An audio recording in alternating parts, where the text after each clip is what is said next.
Thank you, Kim. We appreciate that very much. I think it's always wonderful when we have music at communion that we recognize that helps us focus and concentrate on what it is we're doing. And I appreciate Richard's meditation that helped us get started, and Kim for adding to that. We are in our sermon series, the I Am series of Jesus. This morning, Thomas read those 4 verses there from John chapter 10, beginning with verse 7 and reading through verse 10, that describes Jesus as the gate or the door. You may have a translation that says door. And so we're going to talk about that a little bit today. One of the difficulties that we face frequently in our lives is determining truth. It's not always easy because there are so many things that are kind of flung at us, if you will, that were presented as truth, and so we might not have enough expertise or might not have enough information or whatever to discern the truth from time to time. And so it's not easy often, and that's true in all kinds of arenas: politics, economics, religion, education, you name it. There's all kinds of things out there, and you're trying to sort through it. This was also true in the time of Jesus. It was not always easy to discern truth back then either. Yet Jesus said it was one of his primary tasks to bring truth. John chapter 8, verses 45 and 46, he says, "Yet because I tell the truth, you do not believe me." We talked about it this morning in our Sunday school class, how easy it is for people to believe lies oftentimes than it is to believe the truth. And especially when the truth may seem in many cases far-fetched or not easy to understand. And so Jesus goes on there and says, "Can any of you prove me guilty of sin? If I'm telling the truth, why don't you believe me?"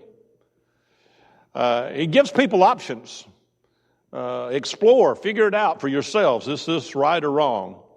Then in John chapter 18, we know Jesus there in that chapter is being tried for his very life, and he's appearing before Pilate.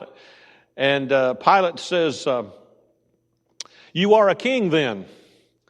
And Jesus answered, "You are right in saying I am a king. In fact, for this reason I was born, and for this reason I came into the world, to testify to the truth." And we talked about that last week a little bit, as Pilate said, "Well, what in the world is truth? We can't figure that out. We don't know." Jesus says, "Everyone on the side of truth listens to me." And so he says that I'm standing against what all these other people are saying and what other people believe and what they teach. And he uses, if you're looking at the King James Version, he uses the term truly, truly, or verily, verily, I say to you.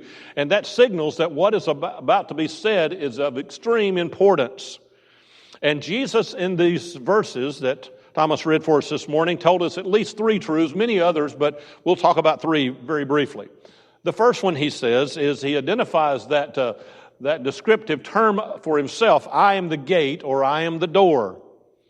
Now, his words in historical context are very, very significant. We would, if we read this today and we didn't know anything about this, we would never guess that this was what Jesus was describing here. Let me begin by saying it's important for us to remember that in the Old Testament there were lots of special things that God had established that always had one gate or one door. The ark and the tabernacle and the temple were 3 of the most holy things that were presented to the nation of Israel, and all of them had one door or one gate. The one door or one gate or one door that's described here in these verses is in the sheep pen. Now, in this time in which Jesus is speaking, there were 2 places where sheep might be kept. One was in the city, but Jesus is talking about when they're out in the country. And when they're out in the country, a sheep pen might be put up that would have 3 sides to it. And it would be a relatively small place, but it would have 3 sides, and the 4th side would be where the sheep could go in and out. A 3-sided enclosure with this opening. The shepherd then would lie down across that doorway or that entrance, and he would be the gate for the sheep pen. And this is physically what Jesus is describing here. The shepherd served as the gate or the door, and he laid across the opening to keep the sheep inside and to prevent any wild animals from coming inside and attacking them. And so the shepherd regulated the entrance to and from the sheep pen.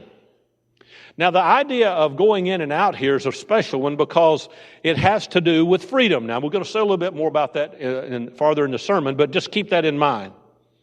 Now, in the spiritual context then, when Jesus, he gives this nice physical description of what he's talking about here, this sheep pen, but from the spiritual context is very different. Jesus is describing himself here as the gate or the door through whom we find access to God the Father. You come in, you go out. Before Jesus, no prophet or a teacher or apostle could ever make such a claim, and no one did. We don't find that anywhere in Scripture. Mankind could really not gain any kind of access or understand or gain access to God the Father. We were essentially strangers to him, and he was a stranger to us. But after Jesus, here we have a shepherd who lies down across a gate. He lies down across the entrance to the sheep pen so that those who are in will be safe, and they might move in and out depending on the circumstance. There's a new procedure essentially. And Jesus is identifying himself as the means whereby we receive deliverance or salvation. The apostles picked up on this in a very significant way when they began to preach the gospel. Over in Acts chapter 4, in verses 11 and 12, as Peter and John are appearing before the Sanhedrin, Peter says to them, "He is," speaking of Jesus, "the stone you builders rejected, which has become the capstone. Salvation is found in no one else, for there is no other name under heaven given to men by which we must be saved." And then the Apostle Paul picks up on it as well, and in 1 Corinthians 3:11 he says, "For no one can lay any foundation other than the one already laid, which is Jesus Christ." Now, I don't know about everyone, but I sense that from time to time there is a great embarrassment in certain Christian circles about people wanting to talk about, quote unquote, being saved. And, that was a common theme years ago to talk about being saved or born again, either one of those two things. And it became quite out of fashion to talk about that. As someone who is, yes, I'm saved, or yes, I'm born again. We don't talk about that a whole lot. What we do instead is we will say we're a Christian, or we can say we belong to a church, or that we have a relationship to God. But we shy away oftentimes from that idea of being saved imagery because it might send a negative image or an idea or message to any unbelievers as, I'm saved and you're not. We wouldn't want to communicate that. Jesus is the means whereby salvation occurs. He is the protector of the sheep. Salvation, safety, and sustenance are his 3 main goals. That's what he wants for us. And salvation assures the sheep of nothing being able to steal them away from the fold. We didn't read these verses. Thomas didn't read these verses, but they fit here with these very succinctly. If you go back up to the top of the 10th chapter, let's look at the 5 verses there. Jesus says, "I tell you the truth, the man who does not enter the sheep pen by the gate, but climbs in some other way, is a thief and a robber." So if you're trying to get in any other way through the gate than the gate, you're a thief or a robber. And Jesus then goes on to point out, as we've read already, that he is the gate. So if someone's trying to get in any other way other than him, they're a thief or a robber. Verse 2, "The man who enters by the gate is the shepherd of the sheep. The watchman opens the gate for him, and the sheep listen to his voice, and he calls his own sheep by name and leads them out. And when he's brought out all his own, he goes on ahead of them, and his sheep follow him because they know his voice. But they will never follow a stranger.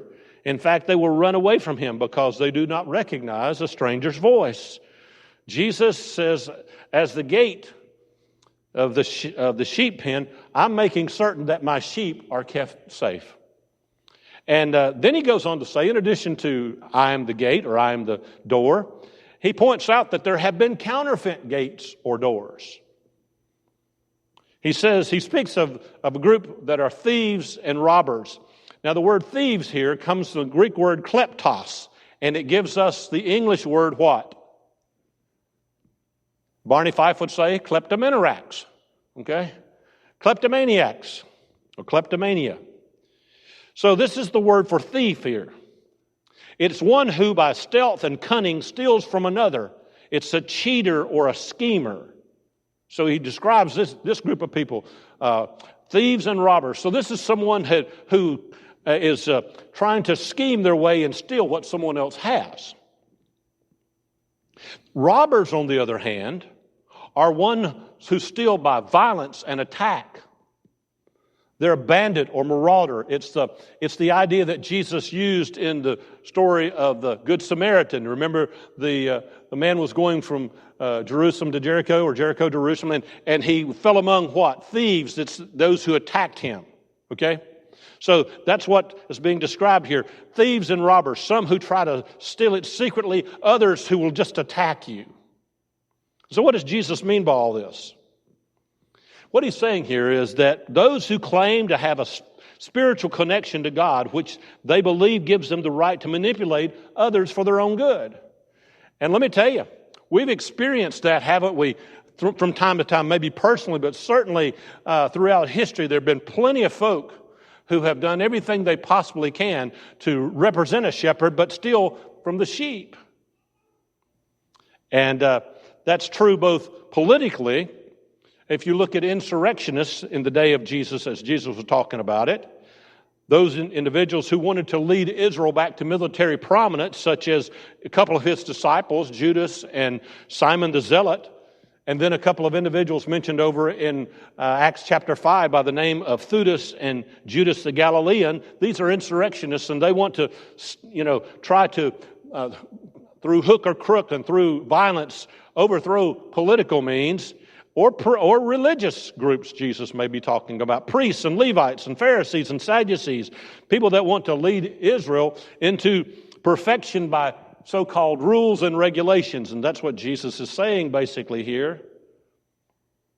These individuals are the kind of individuals, unfortunately, these religious leaders who will treat people poorly and badly. If you remember over in John chapter 9, we didn't do anything out of that chapter because there's not an I am saying there, but in John chapter 9, there's a story of a man born blind.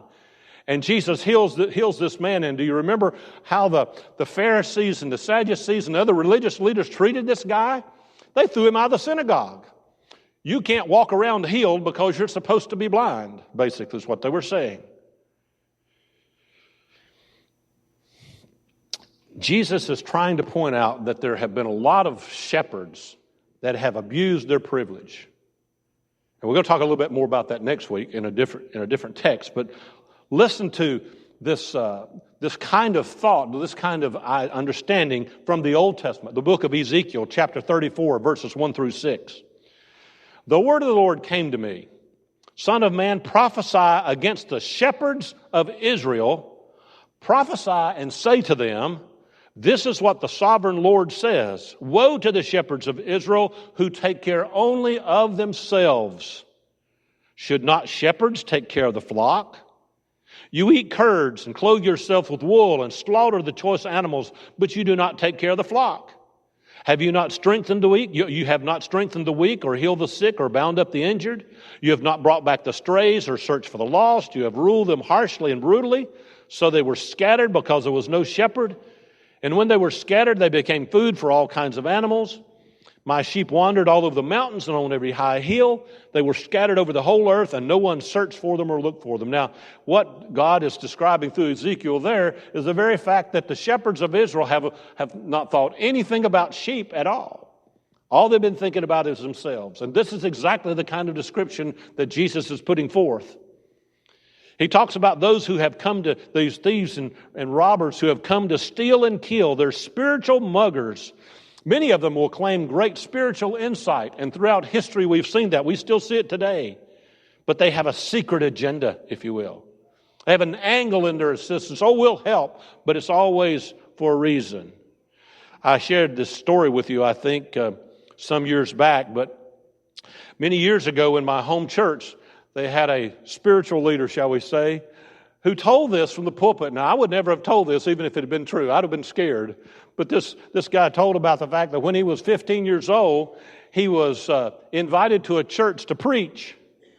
And, of course, this was many years ago. This would have been like in the 50s maybe, 40s or 50s. And he was invited to this church to preach when he was only 15. And so when he said, when the service was over, they gave me $25, and a nice lady invited me home to eat fried chicken.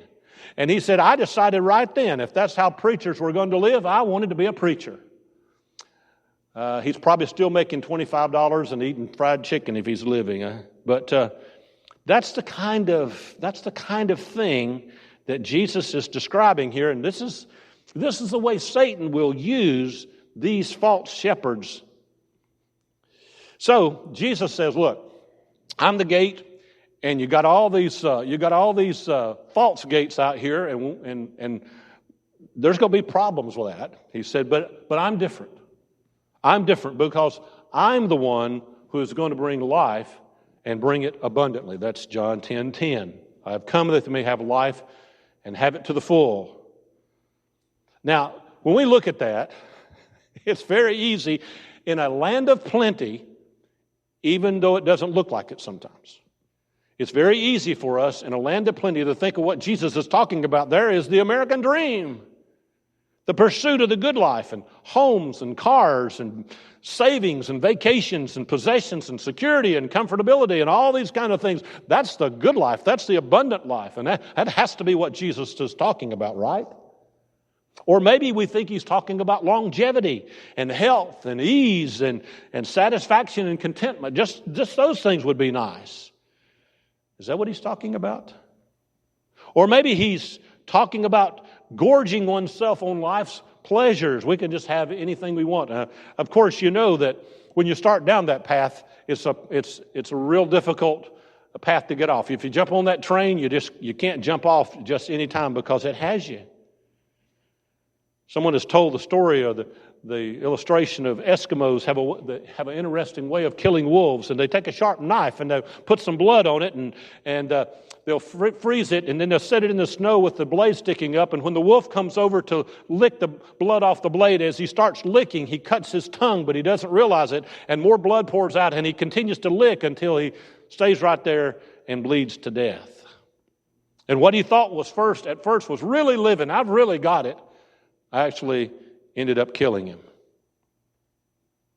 In Luke chapter 12, verse 15, Jesus said, then he said to them, to the group there, watch out, be on your guard against all kinds of greed. A man's life does not consist in the abundance of his possessions. And so when Jesus talks about the abundant life, he's not talking about a bunch of stuff. Well, what is this abundant life? Many people miss the abundant life because they're trying to pursue the good life. And I would venture to say that all of us here today probably have our own definition of that. And if we had, before the sermon, if I'd asked you to describe the good life, the abundant life, you might have put down any number of things. But most people want to pursue the good life, or in contemporary culture, as we've talked about often, happiness. But Jesus points out that the abundant life is to be in a relationship and fellowship with both Him and with His Father. And when we're in those relationships, we have life abundant that no one can take away from us. You know, no matter how much stuff you have, there's always someone who can come along and take it. But if what you have is a relationship with the Son and with the Father, no one can take that. It can only be surrendered, but no one can take it from us. 1 John chapter 1, verse 3, and then verses 6 and 7. Listen to how the Apostle John describes it. We proclaim to you that what we have seen and heard, so that you may have fellowship with us.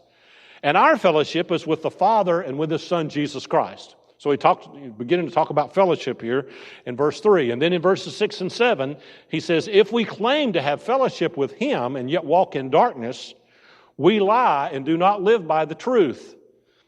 But if we walk in the light as He is in the light, we have fellowship with one another, and the blood of Jesus, his Son, purifies us from all sin. And, that's what Jesus is talking about when he talks about this abundant life. And this is the picture that he keeps painting with the idea of the sheep going in and out. This whole idea of the going in and out, this is a Jewish way of describing freedom. I mentioned that earlier. It's the idea of freedom and safety and security that you can go in and out. Many of us, I want to let you raise your hand on this. How many of us in here today remember a time when you never locked a door? Wow. Now, some of us still may not, My father used to say about locking doors, he said, I'd rather just leave it unlocked. If they want it, they'll break down, break the lock and go in and get what they want. Then you got to fix the door or the window or whatever, So he had an interesting way of looking at it. But many of us can remember the safety and security we felt by not having to lock things or ourselves up. In many cases, I lived in homes that we didn't have locks on doors. I used to say to my father sometimes about being afraid of the dark, I said, something might get me. He said, don't worry, it'll let you go when it gets to the out in the light and sees what it's got. So there's some humor there somewhere if you think about it long enough. But that's, it's different. It's so different now. But Jesus describes it as this idea of going in and out, in and out, in and out, this freedom and safety. And it's borne up in the Old Testament. Psalm 121, verses 7 and 8. The Lord will keep you from all harm. He will watch over your life. The Lord will watch over your coming and going, both now and forevermore. Or Deuteronomy 28, verse 6. You will be blessed when you come in and blessed when you go out. This is what Jesus is describing. This is the abundant life. With Jesus as the gate or the door, all this becomes possible. He guards and protects all of our ways so that we have no need for fear. And here he says, it's in abundance. This word abundant or this full, to having life to the full, if you have a NIV, this idea is a mathematical word with a meaning of superabundance or surplus.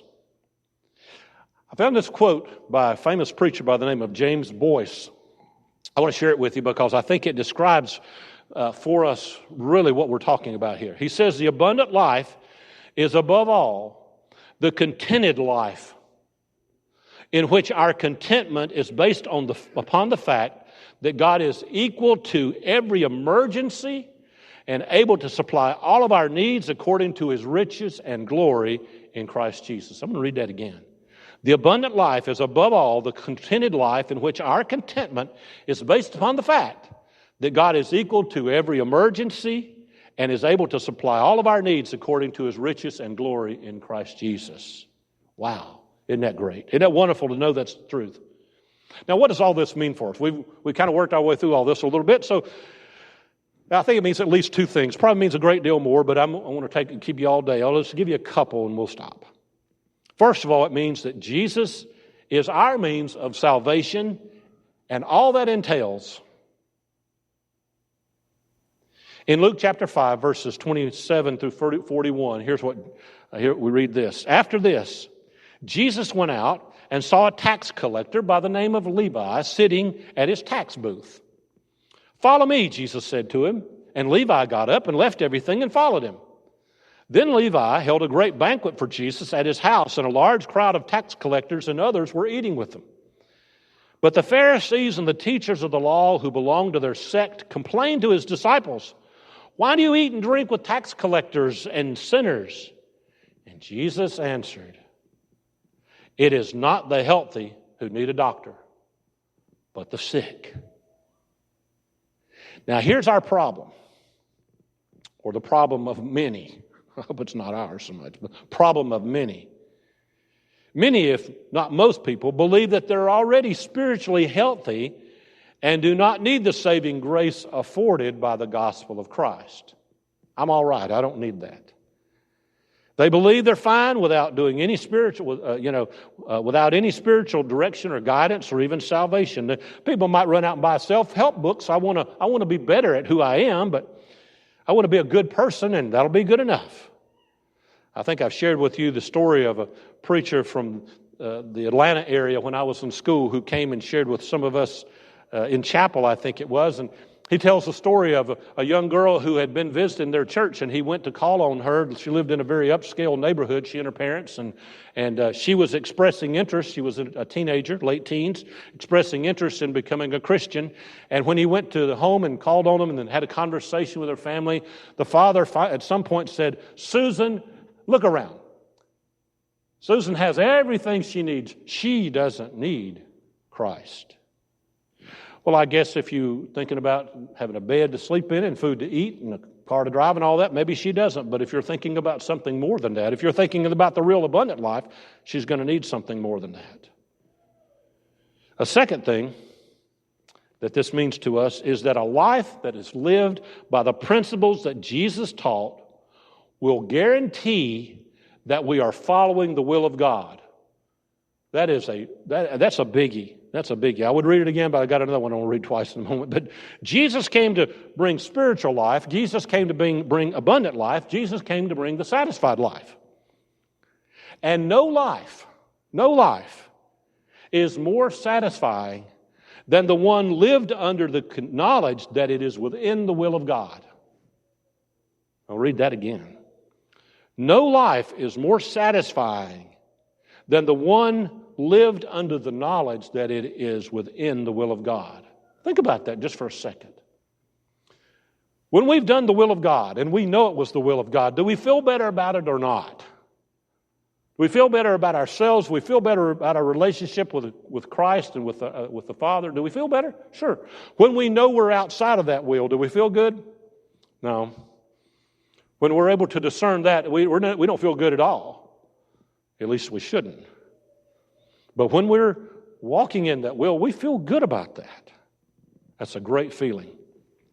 I attended a conference probably 12, 14 years ago, I guess now, and was in a workshop with a guy that was leading this particular workshop, and he told the story of making a trip by air.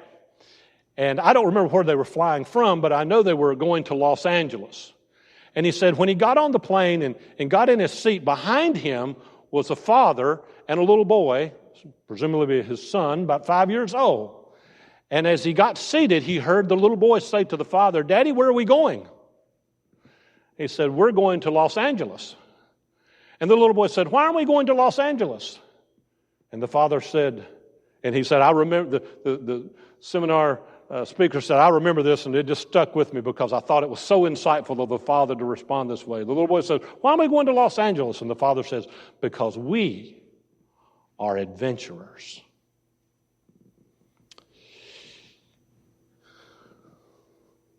To live the life in Christ that God desires is for us to experience an abundant life of being a spiritual adventurer. We don't know where we're going to end up. We don't know what's going to happen. We only know that following Him is what He's asked of us, and subsequently what we should do and how all that can play out and what all God has in mind in the store for us in that regard. We don't know. We just know it's going to be good. It's just going to be good. And that's really what matters. And the question for us today is, have we begun that abundant life? You know, there are a lot of people, maybe some folks here who aren't Christians, haven't even started the journey at all. And there may be others that have started, yes, I want to be a follower of Jesus, but haven't really begun to live the abundant life because they don't have that relationship that Jesus is really kind of priming His followers for. If you're here today and you have some decision to make, we're going to let you do that. We're going to have him a decision in just a second. We encourage you, any kind of public decision you need to make, we'll give you that opportunity. But for the rest of us, we approach it like we are adventurers because we're going to live the abundant life because we can do that since Jesus is the gate. Let's stand and sing.